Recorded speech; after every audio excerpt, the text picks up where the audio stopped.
it's kind of weird in 2018 that you and I are talking about how exciting is to play in an online game and sit down and play poker virtually versus doing it in real life.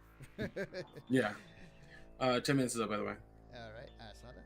Okay, moving on to the next topic. I get this ready for the next one. Okay, so here we go.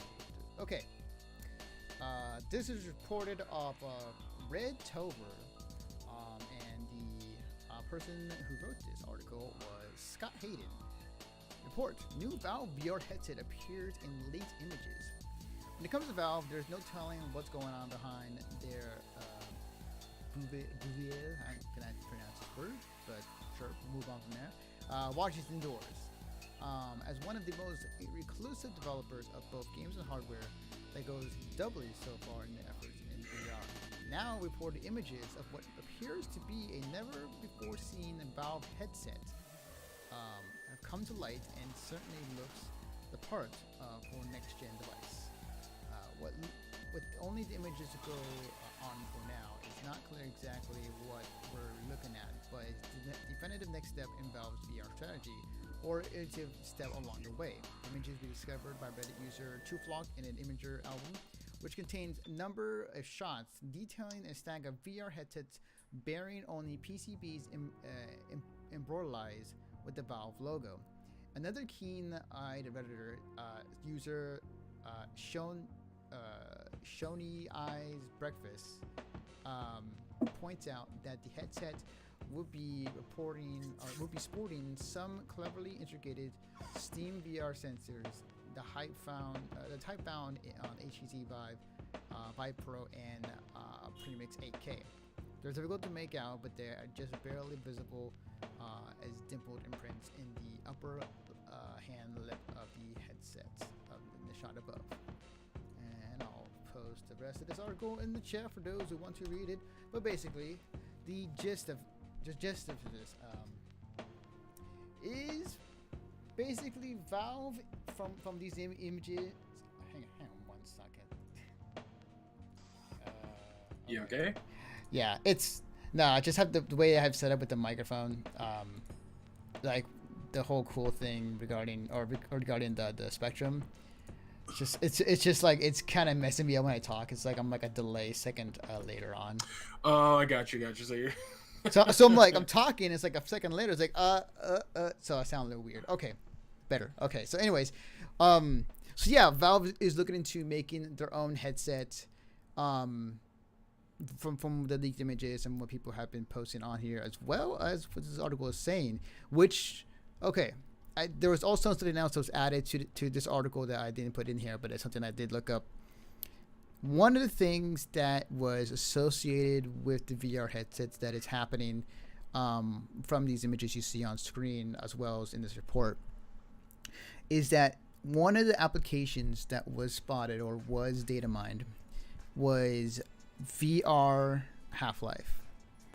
And I have sworn on this podcast that I would never talk about Half-Life 3 ever again because of it being pretty much done. Like I was with closure, I was finished. But seeing that Valve seems to be in the works of making a headset for themselves and for the future, and that file was found or that was leaked, it leads me to believe that Valve and they did say that they're making 3 games they're working on for VR, so it leaves me to believe that Valve has something up their sleeve and regarding the games they're going to release with it, but also with the VR headset. And partially, I would like a new Half-Life game, but what I've heard also is like if it does happen with this, apparently it'll be a prequel to Half-Life 2, which I'll take it, I guess. I don't know.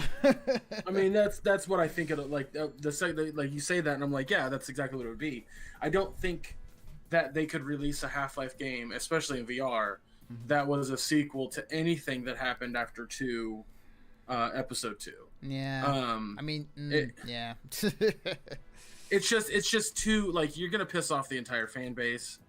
It's already dangerous to release this game. Yeah. Like, Yeah. I do want to go back on topic of like Valve making their own VR headset. I'm curious to see what they can do with it.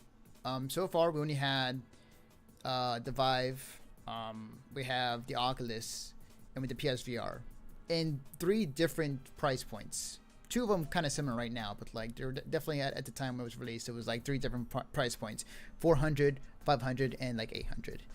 So I'm curious to see what Valve does with this and see how they implement it not only to their Steam OS and their Steam library, um, but how they tackle it through a marketing perspective, through a price perspective, in terms of like how what they've seen so far. yeah, I mean that we've talked about that before when it comes to VR. Like, you want to sell VR, you put that shit at a good price point that people want to buy it at.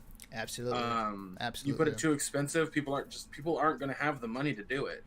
Now that being said, I think that Valve doing a VR headset is really smart of them, just because if they can price it low enough, they could just dominate the PC VR market.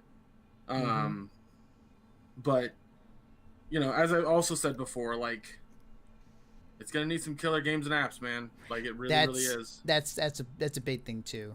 Somebody posted. I can't remember where exactly. It might have been on the Reddit thread, but like one of the things that was posted regarding Valve and Half-Life and like revolutionizing, whatever era they're in. It was like it was like Half-Life 1, or was it? Well, I forgot what year. 1999. Like revolutionized open source and storytelling with Half-Life 1, Half-Life 2. Revolutionize might have been open source too, or in regards to that, but also the launch of the Steam, and having that, or maybe it was already launched, but like it was like basically a much better version of it now, the Steam store and whatnot, at the time when Half-Life 2 came out.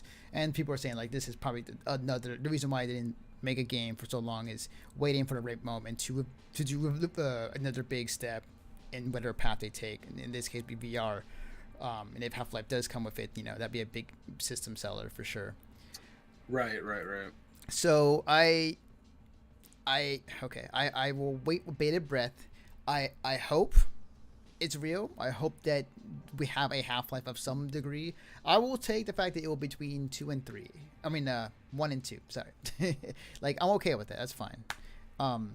But it also leads to Valve getting back into games, because they are releasing Artifact pretty soon, or it's in the works. I know they just had like some preview of it video up online right now.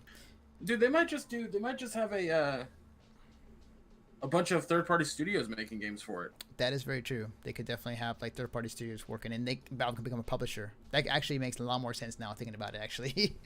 But Gabe did come out there and did say like, hey, it's fun to make good games again. It's fun to make games again.